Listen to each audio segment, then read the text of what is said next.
எல்லோருக்கும் வணக்கம். Big Boss season 8 Tamil இந்த வீடியோவில் டபுள் எவிக்ஷன் வந்து பார்த்தீங்கன்னா கன்ஃபார்ம் ஆயிடுச்சு அப்படிங்கிறது தான் இப்போ நமக்கு லேட்டஸ்ட்டாக கிடைத்த தகவல். ஸோ ஏற்கனவே சொன்ன மாதிரி பவித்ரா வந்து ஒரு கார்டு எடுத்து வச்சாச்சு, இன்னொன்று தான் யார் அப்படிங்கிறது தெரியல. ஆனால் பிக் பாஸ் வந்து ஒரு அருமையான க்ளூ வந்து கொடுத்துருக்காரு. அப்படிங்கிறதை தாண்டி உள்ளே இருக்க கண்டஸ்டன்ஸும் வந்து பார்த்தீங்கன்னா ஒரு க்ளூ கொடுத்துருக்காங்க. ஏன்னா கேஷ் பாக்ஸ் அடுத்த வாரம் வரைக்கும் அவங்க ரீட்டைன் பண்ணுவாங்களா அப்படிங்கிறது தெரியல. இந்த வாரம் ஒரு எவிக்ஷன் எப்படி இருக்க போகுது அப்படின்னு பார்த்தீங்கன்னா மக்களுடைய ஓட்டின்படி ஒருத்தவங்க வெளியேற போகிறாங்க. இன்னொரு எவிக்ஷன் எப்படி இருக்க போகுது அப்படின்னு சொல்லிட்டு உள்ளே இருக்க கண்டஸ்டன்ஸான அருண் டிஸ்கஸ் பண்ணது ரொம்ப சூப்பராக இருந்தது. அதை பற்றி தான் அந்த வீடியோவில் நம்ம பார்க்க போகிறோம். ஸோ வீடியோக்குள்ளே போகிறதுக்கு முன்னாடி நம்ம சேனல் நீங்கள் புதுசாக இருந்தீங்கன்னா கண்டிப்பாக சப்ஸ்கிரைப் பண்ணிக்கோங்க. வீடியோ மறக்காமல் லைக் பண்ணிக்கோங்க. லைக்கும் சப்ஸ்கிரைப் ரொம்ப முக்கியம், பண்ணிக்கோங்க. சரியா? ஸோ அருண் என்ன சொல்கிறார் அப்படின்னா கண்டிப்பாக இந்த வாரம் 2 எவிக்ஷன் நடக்கும் அப்படின்னு அவரும் ஜட்ஜ் பண்ணுறாரு. ஜட்ஜ் பண்ணுறப்ப டாப் 5 உள்ளே போயிடுவாங்க, டாப் 6. ஸோ உள்ளே போனவுடனே அவங்களுக்கு வந்து ஒரு சான்ஸ் கொடுக்கப்படும். அதாவது நமக்கு அங்கே உள்ளே போனவொடனே அந்த கடை அப்படியே திறமான பெட்டி இருக்கும். பெட்டி எடுத்து அப்படியே நீங்கள் வெளியே போயிடணும். அந்த பேரம் பேசுகிறதான் கிடையாது. ஒரு நாள் தொகை மாறும்ன்றான் கிடையாது.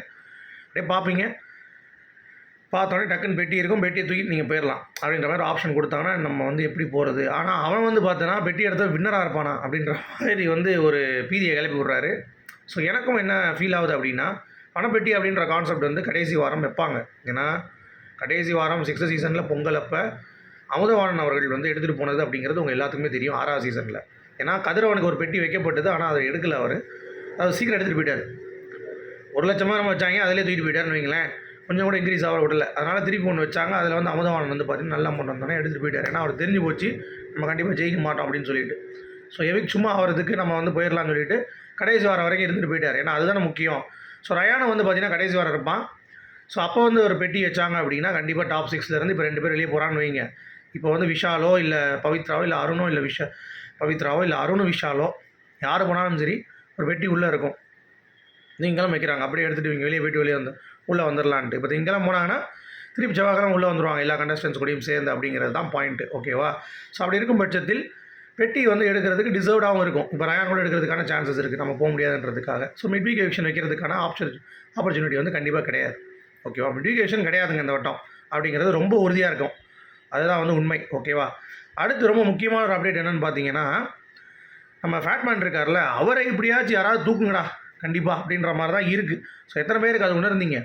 இவர் உள்ளே இருந்தாருன்னா எல்லாத்தையும் பிடிச்சி சாவடிச்சுட்டு போயிடுவார் போல் தெரியுது. ஏன்னா எல்லாருமே காலிலேருந்து லைஃபாக பார்க்குறப்ப 8 மணி சோஃபாவும் ஃபேட்மேனும், காலை 10 மணி சோஃபாவும் ஃபேட்மேனும், காலை 11 மணி சோஃபாவும் ஃபேட்மேனும் அப்படின்ற மாதிரி தான் கண்டென்ட் க்ரியேட் பண்ணுற மாதிரி இருக்குது. ஏன்னா அவர் அப்படி தான் கொடுத்துட்ருக்காரு கண்டென்ட். அப்படிங்கிறப்ப நமக்கும் வந்து ரொம்ப போர் அடிக்குது லைவ் பார்க்கும்போது. அப்படிங்கிறது உங்களுக்கு எத்தனை பேருக்கு ஃபீல் பண்ணீங்க அப்படிங்கிறத கண்டிப்பாக சொல்லுங்கள்.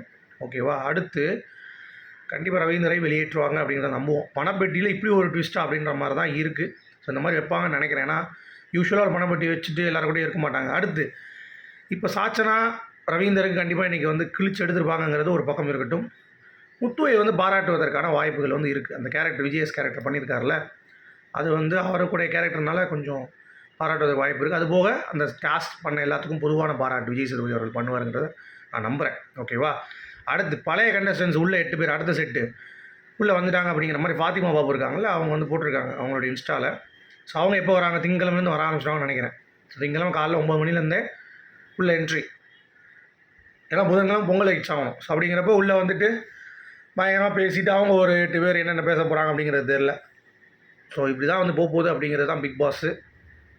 ஸோ உங்களை பொறுத்த வரைக்கும் நீங்கள் என்ன நினைக்கிறீங்க அப்படிங்கிறத சொல்லுங்கள். ஸோ எவிக்ஷன் அப்படின்னு நான் அடுத்தடுத்து வந்த வீடியோஸில் கண்டிப்பாக வந்து அப்டேட் பண்ணுறேன். ஓகேங்களா? ஸோ மேக்ஸிமம் எனக்கு தெரிஞ்சு அருண் விஷால் தான் மார்னிங் சாங் வச்சு கோட் பண்ண முடியுது. பட் பவித்ராவை காப்பாற்றுவாங்கன்னு தெரில. ஏன்னா பவித்ரா வந்து இவ்வளோ தூரம் வந்ததே பெரிய விஷயம். ஸோ இனிமேல் காப்பாற்றி வைப்பாங்களா அப்படிங்கிறது எனக்கு ஒரு டவுட்டாக இருக்குது. அப்படிங்கிறது தான் என்னுடைய புரிதல். ஸோ உங்களுடைய கருத்துக்கள் என்ன அப்படிங்கிறத சொல்லுங்கள். ஆனால் கேஷ் பாக்ஸ் மட்டும் வந்து ரவீந்தரும் உள்ளே இருந்தாருன்னா போட்டு மண்டையை கழுவ ஆரம்பித்தாருன்னா ஐயோ, அதை நினச்சேன். இப்போயே 8 மணி நேரம் பேசுகிறாரு. கேஷ் பாக்ஸில் வச்சா 20 மணி நேரம் பேசுவார் போல தெரியுது. உங்களுடைய கருத்துக்கள் சொல்லுங்கள். ஏன்னா நைட் லேட்டாக தூங்க போனார், காலைல சீக்கிரம் எழுந்து உட்காந்துருக்காரு. என்ன மனுஷங்க அப்படின்ற மாதிரி தான் இருக்குது. ஸோ ஃபஸ்ட்டு சேவ் வந்து பார்த்தீங்கன்னா either Muthukumaran or Jacqueline or Soundarya, இந்த 3 பேரில் யாராவது ஒருத்தவங்க பண்ணாங்கன்னா அவங்க தான் டைட்டில் வின்னர். ஸோ யாருக்கு கைத்தட்டலுடன் பயங்கரமான சேவ் இருக்க போகுது அப்படிங்கிறதை அடுத்தடுத்த வர வீடியோவில் நான் வந்து எக்ஸ்பிளைன் பண்ணுறேன். மீண்டும் சந்திப்போம். Good bye.